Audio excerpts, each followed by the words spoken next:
আসসালামু আলাইকুম রহমতুল্লাহ বারাকাতু। সম্মানিত আমার প্রাণ প্রিয় দেশবাসী,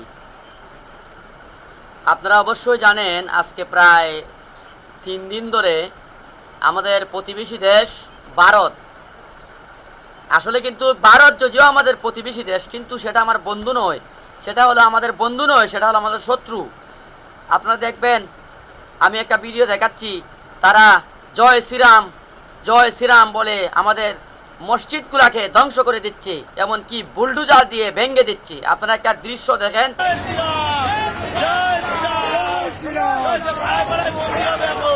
কোনো মসজিদ থাকবে না, সব মন্দির হিন্দু শক্তি জয় হচ্ছে, সব মন্দির সবাই বলে জয় শ্রীরাম। নাউজুবিল্লাহ নাউজুবিল্লাহ। আসলে এইগুলা দেখার পরে কোনো মুসলিম তো কোনো মুসলিম জাতি অবশ্যই নীরব থাকার কথা নয়।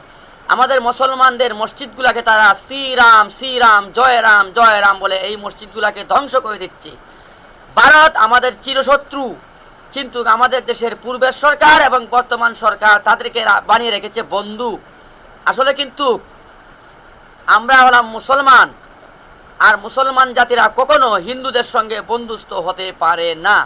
গতকাল দেখলাম আমাদের এক মুসলমান যুবকদেরকে ফাঁসির কাষ্ঠে ঝুলিয়ে রেখেছে, স্কুলে ঘরের মধ্যে তার গলায় রশি বেঁধে ফাঁসিতে ঝুলিয়ে রেখেছে, এবং অন্যান্য জায়গা দেখলাম মুসলমানদেরকে মারপিট করতেছে। এই যে শুরু হয়েছে মুসলমানদের উপর নির্যাতন, এটা কিন্তু পৃথিবীর সমস্ত মুসলমানের দেখে কিন্তু দুঃখজনক কথা হলো কেউ এটা একটা নিন্দাও জানায় না।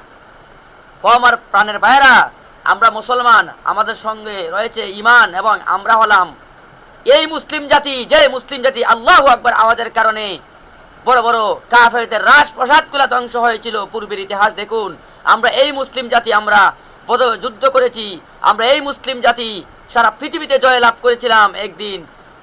কিন্তু আজকে আমাদের ইমানের দুর্বলতার কারণে আমাদের পার্শ্ববর্তী যে রাষ্ট্র, সেই রাষ্ট্রকে আমরা বন্ধু মনে করি, কিন্তু দেখেন তারা কতটুকু নিষ্ঠুর হয়েছে।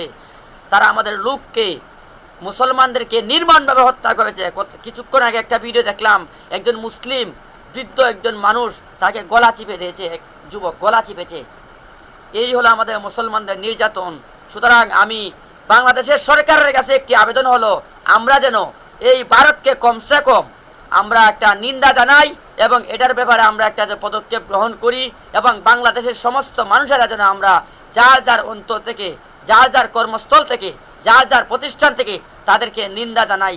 কারণ আমাদের হাতের শক্তি নাই, আমাদের কথা বলার শক্তি নাই, কমসে কম তো অন্তর দ্বারা কসাই মুদিকে যেন আমরা নিন্দা জানাইতে পারি, তাহলে আমাদের ইমানের সবলতা বেড়ে যাবে।